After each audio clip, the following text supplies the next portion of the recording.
Good morning students. आज हम करते हैं मैंडलीफ आवर्तसारणी की उपलब्धियाँ। मीन्स इसने क्या क्या उपलब्धि।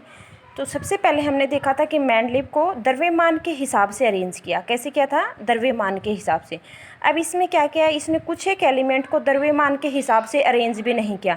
मीन्स अधिक द्रव्यमान वाले को कभी पहले रख दिया और कुछ एक कम द्रव्यमान वाले को बाद में रख। तो मैंडलीफ को सारणी में अधिक द्रव्यमान वाले तत्वों को कभी कम द्रव्यमान वाले तत्वों के कम द्रव्यमान तत्वों से पहले रखना पड़ा। जैसे कोबाल्ट है, कोबाल्ट का जो द्रव्यमान था कितना था 58.9 और निकेल का कितना था 58.7। तो इसने क्या किया, जो जैसे इसका द्रव्यमान अधिक है तो ये बाद में आना चाहिए, लेकिन एक्चुअल में क्या है, कोबाल्ट पहले था इसके आवर्त सारणी में और निकेल क्या था, बाद में था। उसके बाद में है मैंडलीफ ने जो आवर्त सारणी में कुछ रिक्त स्थान छोड़ दिए, खाली स्थान छोड़ दिए। क्यों छोड़े इसने ये बताया कि भविष्य में कुछ ऐसे एलिमेंट ज़रूर डिस्कवर होंगे जिनकी खोज होगी जो यहाँ पे इन खाली जगह को भरेंगे। तो मैंडलीफ ने अपनी आवर्त सारणी में कुछ रिक्त स्थानों को छोड़ दिया क्योंकि उन्होंने कहा कि भविष्य में कुछ और तत्व ज्ञात होंगे, क्योंकि इसने बता दिया कि कुछ भविष्य में और तत्व होंगे।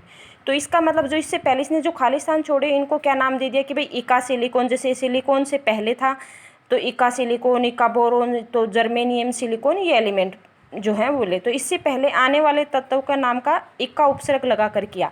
मीन्स उनके नाम में क्या बता दिया कि इक्का लगेगा, जैसे इक्का बोरोन, इक्का एल्यूमिनियम, इस तरह से।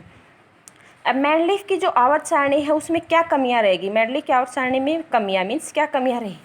पहला तो ये था कि हाइड्रोजन का कोई फिक्स स्थान नहीं था। हाइड्रोजन का जो स्थान था वो फिक्स नहीं था। क्यों?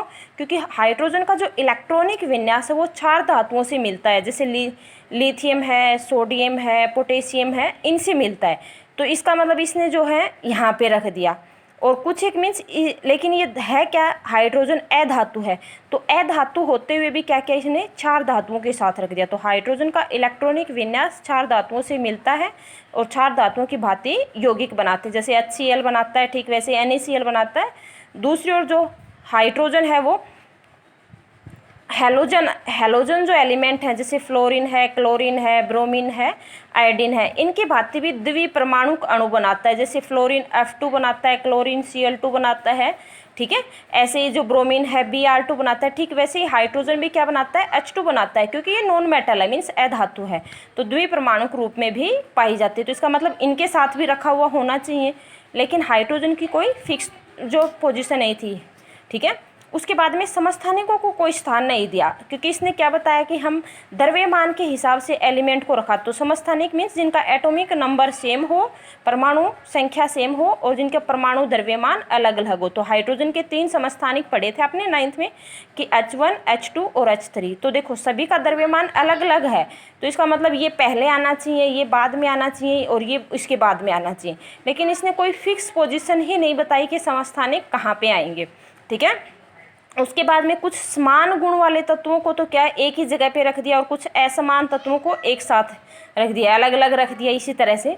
तो समान गुण वाले तत्वों को अलग अलग जगह पे रख दिया। मीन्स जैसे कुछ एक ऐसे एलिमेंट थे जैसे गोल्ड है और प्लेटिनम है, ये इनकी कुछ एक प्रॉपर्टी मीन्स मिलती हैं, लेकिन इनको दोनों को क्या कर दिया, अलग अलग रख दिया। ऐसे ही कुछ असमान तत्वों को, असमान तत्व मीन्स जो आपस में मिलते ही नहीं हो, उनको एक साथ रख दिया। जैसे लिथियम है, सोडियम है, पोटेशियम, हम सबको पता है ये बहुत ही ज़्यादा रिएक्टिव मेटल है, मीन्स काफ़ी क्रियाशील धातु हैं और ये इतनी क्रियाशील हैं कि ये आग पकड़ जाती है।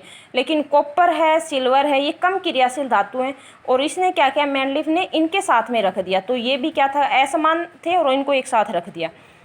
दूसरा ये था कि इसने बताया कि हम द्रव्यमान के हिसाब से मैंने एलिमेंट को रखा, लेकिन अधिक द्रव्यमान वालों को कभी कम द्रव्यमान वाले तत्वों से पहले रख दिया, जो हमने ऊपर भी पढ़ा था, ठीक है। तो ये इसकी कमियां हैं।